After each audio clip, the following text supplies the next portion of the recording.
నమస్తే, నా పేరు తేజస్విని. బీసీఎన్ న్యూస్ కి స్వాగతం. ముందుగా ముఖ్యాంశాలు. అనంతసాగరం మండలంలో అకాల వర్షాలకు దెబ్బతిన్న పంట పొలాలను పరిశీలించిన మంత్రి ఆనం. పంట నష్టాల నివేదికలను ప్రభుత్వం దృష్టికి తీసుకువెళ్లి త్వరలోనే పరిహారం అందిస్తామని భరోసా. జగన్మోహన్ రెడ్డి లాంటి ఆర్థిక ఉగ్రవాది టెర్రరిస్టు కన్నా ప్రమాదకరం. తీవ్ర స్థాయిలో విమర్శలు గుప్పించిన టీడీపీ పొలిట్ బ్యూరో సభ్యుడు రెడ్డప్పగారి శ్రీనివాసరెడ్డి. రాయలసీమ మీద చంద్రబాబుకు ఎందుకంత ద్వేషమన్న మాజీ మంత్రి శైలజానాథ్. రాయలసీమ ఎత్తిపోతలను చంద్రబాబు ఆపేయడం దుర్మార్గమని వ్యాఖ్య. టీటీడీలో సన్నిధి గొల్లగా దశాబ్దాలుగా సేవలందిస్తున్న వెంకటేశ్వర్లు యాదవ్ని తిరిగి విధుల్లోకి తీసుకోవాలి. వైసీపీ అధికార ప్రతినిధి నాగార్జున యాదవ్ డిమాండ్. నెల్లూరు జిల్లా అనంతసాగరం మండలంలో మంత్రి ఆనం రామనారాయణ రెడ్డి పర్యటించారు. ఈ సందర్భంగా జిల్లాలో దెబ్బతిన్న పంటల్ని ఆయన పరిశీలించారు. ఆపై అధికారుల నుండి వివరాలు అడిగి తెలుసుకున్నారు. అనంతరం పంట నష్టపోయిన రైతులతో ఆయన మాట్లాడగా అకాల వర్షం తమను తీవ్ర కష్టాల్లోకి నెట్టిందంటూ బోరున విలపించారు రైతులు. అకాల వర్షం వల్ల రైతులకు తీరని నష్టం వాటిల్లడం చాలా బాధాకరమని మంత్రి ఆనం పేర్కొన్నారు. ఒక్క ఆత్మకూరు నియోజకవర్గంలోనే 1200 హెక్టార్లలో పంట దెబ్బతిందని అన్నారు. పంట నష్టాల నివేదికను ప్రభుత్వం దృష్టికి తీసుకువెళ్లి త్వరలోనే పరిహారం అందిస్తాం అన్నారు. కూటమి ప్రభుత్వం రైతుల ప్రభుత్వమని, రైతుల్ని అన్ని విధాలుగా ఆదుకుంటామని మంత్రి భరోసా ఇచ్చారు. నష్టం ఎంత జరిగింది అనేది కాదు, నష్టం జరిగిన రైతును పరామర్శించాలి.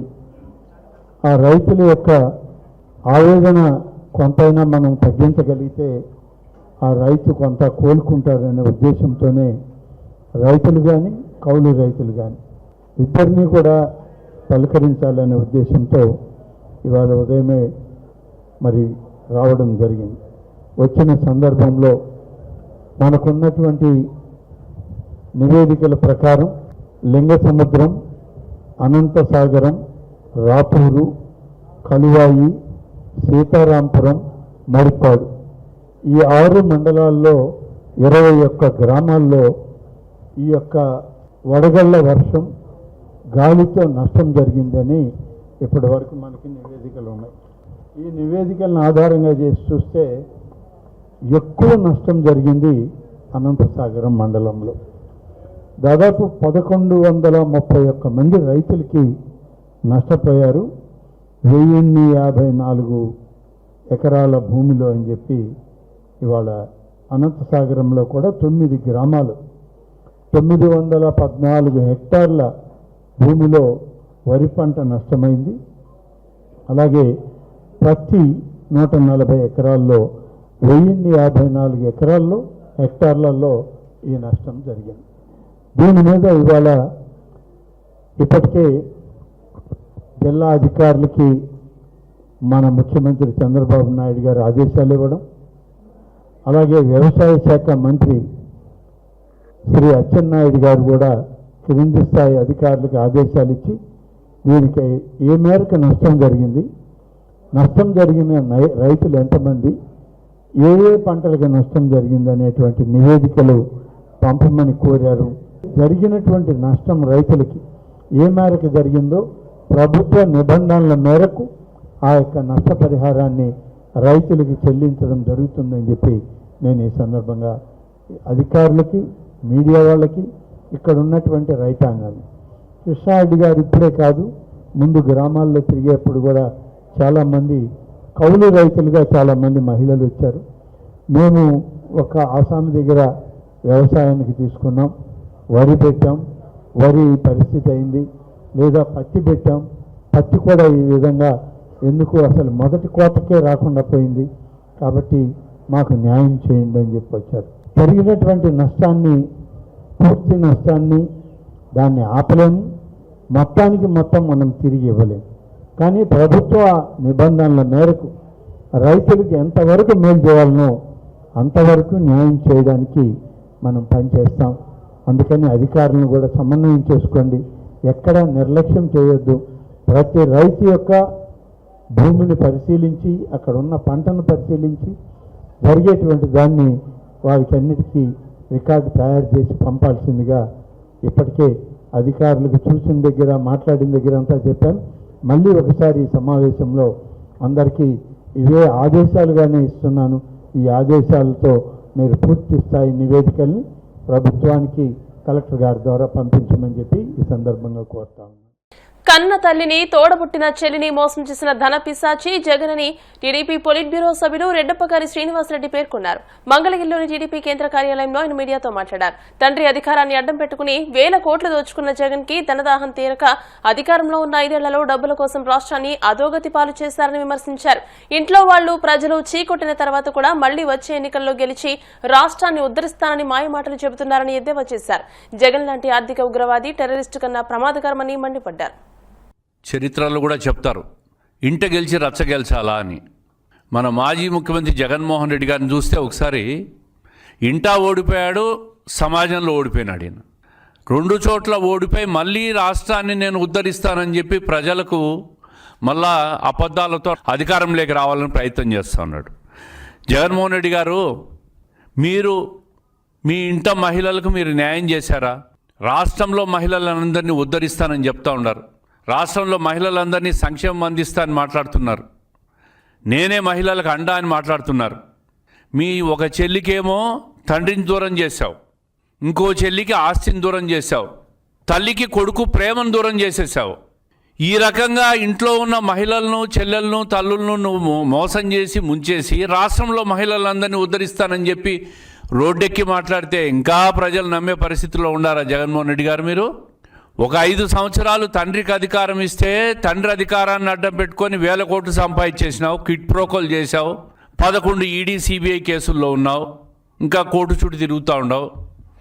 ఒక్క ఛాన్స్ ఇవ్వండి, రాష్ట్రాన్ని ఉద్ధరిస్తానని చెప్పి ప్రజలను నమ్మించి 2019 నుంచి 24 మధ్య రాష్ట్రాన్ని అతలాకుతలం చేసేసి వద్దు బాబాయ్ నువ్వు జగన్మోహన్ రెడ్డి గారు అనే విధంగా 164 సీట్లు కూటమి ప్రభుత్వానికి ఇచ్చి 11 సీట్లకు పరిమితం చేశారు నిన్ను.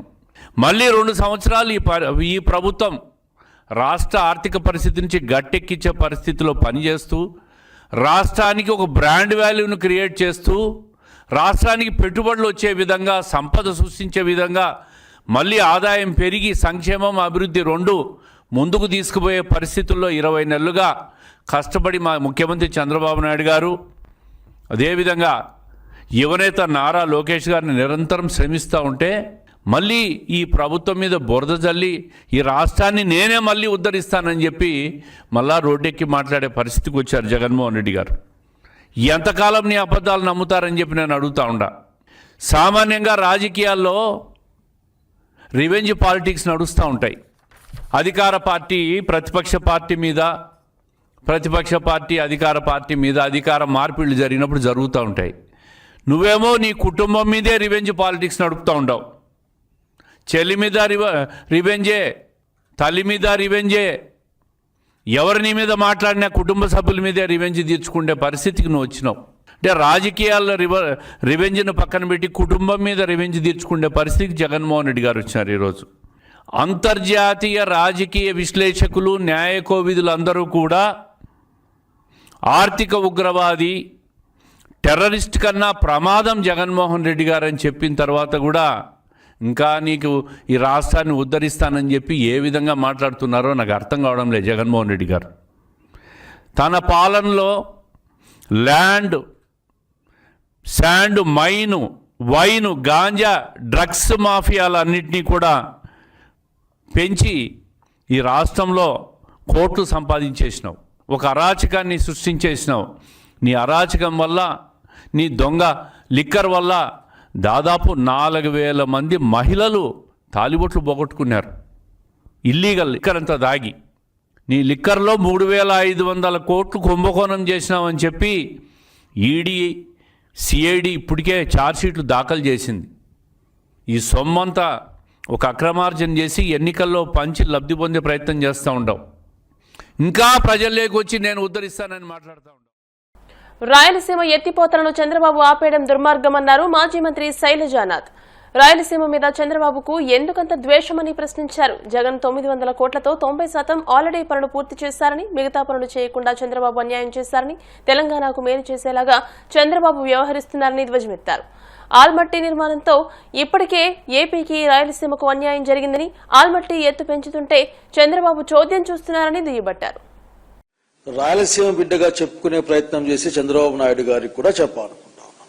ఈ రోజున ఆంధ్రప్రదేశ్ రాష్ట్రంలో సాగునీటికి తాగునీటికి రాష్ట్రం యావత్తు కష్టం రాబోతా ఉంది, ప్రమాదం ముంచుకొస్తుందన్న విషయాన్ని మీరు గమనించారా అని అడుగుతా ఉన్నాం. మీ దగ్గర నుంచి అక్కడక్కడ అరకొర తప్పించుకునే మాటలు తప్ప ఒక నిర్మాణాత్మకమైన ఏ కార్యక్రమాన్ని కూడా రాష్ట్ర ప్రజల ముందు పెట్టిన దాఖలా లేదు. అసెంబ్లీలో ఉండి కూడా జస్ట్ అట్లా చెప్పడం కోసమని అదే ట్రిబ్యునల్ పర్మిషన్ ఇస్తే రాయలసీమ ఎత్తిపోతల పథకాన్ని మేము కంటిన్యూ చేస్తామని ఇరిగేషన్ శాఖ మంత్రి కాకుండా మరొకరు సమాధానం చెప్పినట్లు చూశాం. అదే మిమ్మల్ని అర్థం చేసుకోమని కోరుతా ఉన్నాం. ఈ రోజున కృష్ణా జలాలు, గోదావరి జలాలు, పోలవరం ఈ రెండు కూడా కష్టాల్లో పడతా ఉన్నాయి. మీ యొక్క నిష్క్రియ పర్వం వలన, లేకపోతే మీకు వ్యవసాయం పట్ల ఉన్న వ్యతిరేకత వలన ఆంధ్రప్రదేశ్ రాష్ట్రంలో రైతాంగం తీవ్రమైన కష్టానికి గురి కాబోతా ఉన్నారు. వివరాలు చెప్పమంటే చెప్తాం మొత్తం మీకు, కానీ ఆలోచించుకోమని చెప్పడం కోసం 4-5 మాటలు మాత్రం చెప్పాలనుకుంటా ఉన్నా. అయా ఈ రోజున కృష్ణ నుంచి వచ్చే నీళ్లు శ్రీశైలంలో, కృష్ణా నీళ్లు నిరంతరం ప్రతిరోజు కూడా ఆంధ్రప్రదేశ్ రాష్ట్రానికి దక్కకుండా చేసే ప్రయత్నాలు జరుగుతూ ఉన్నాయి. వచ్చిన నీళ్లు, ఇంతవరకు వచ్చే నీళ్లలో